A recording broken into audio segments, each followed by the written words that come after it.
Hey guys, welcome back to the Watch Bratva. I've got this Invicta Russian diver Akula that I'd like to share with you today. This watch belongs to a friend of mine, and he sent it to me so that I could give my honest opinion about it. And I'd like to share my impressions about this watch with all of you today. Now, first off, this is not a Russian-made timepiece, but the inspiration was derived by the Russian Akula-class submarine, so this is right in my wheelhouse. So real quickly, the Russian Akula is a nuclear-powered attack submarine that measures over 372 feet in length and can travel at a top speed submerged at 35 knots. To this day, this submarine is still used by the Russian Navy. As you can see, Invicta pays homage to the submarine immediately, not only by naming the watch Akula, but also by including an image of the submarine on the caseback, which I must say is done rather tastefully. Now I will say right off the bat, if you're a fan of Invicta watches, this one is right up your alley. Check out this case shape. I mean, look at these sharp lines and the gunmetal plating with its brushed and polished surfaces and how the lugs sweep down. Not only is this a very cool looking watch, but no doubt this is a very fun watch as well. The dial on this one is my favorite part. I just love the three-dimensional look to it, plus those red subdials play off the red seconds hand impeccably. You know, Invicta knows how to build a sexy watch. I mean, just look at the detail on the dial. Everything's proportionate, it comes together so nicely.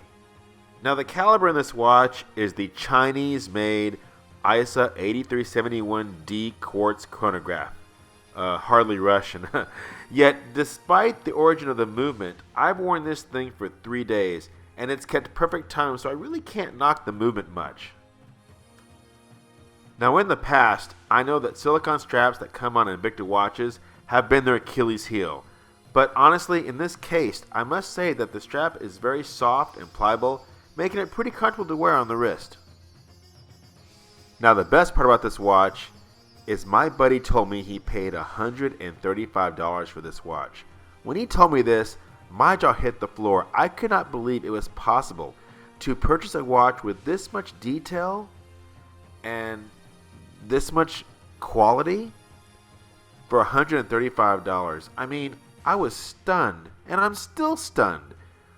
I mean, I've been in the watch game for a long time, and I've never seen a watch with this much offering and styling and detail at $135. Crazy. Now the lume on this watch is terrible. Basically, after 5 minutes, the illumination disappears. I don't know why Invicta would build such a sexy watch and at the last minute cheap out and not use super luminova. In my opinion, this is nothing more than an epic failure on Invicta's part. Now this is no small watch, as it measures at 52mm in case diameter size and 13mm in case thickness. Yet despite its oversized design, it fits my wrist, which measures just under 7 inches, and it's really quite comfortable. This Akula is not your traditional watch. I mean, it's not traditional in any sense of the word, but it really is fun to wear. I mean, this really is a fun watch, and it has some pretty nice features. I mean, this watch offers 300 meters water resistance. It's got a screw-down crown.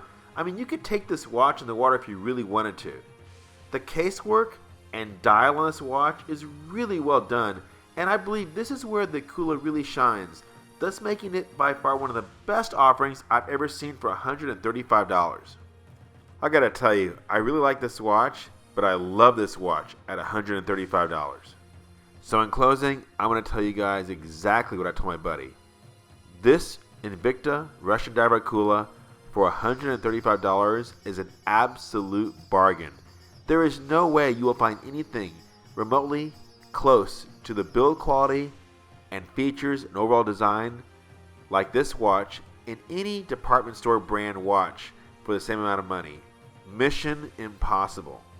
So anyway guys, thanks for watching, and be sure to subscribe to my channel, and I'll check you next time. Have a good day.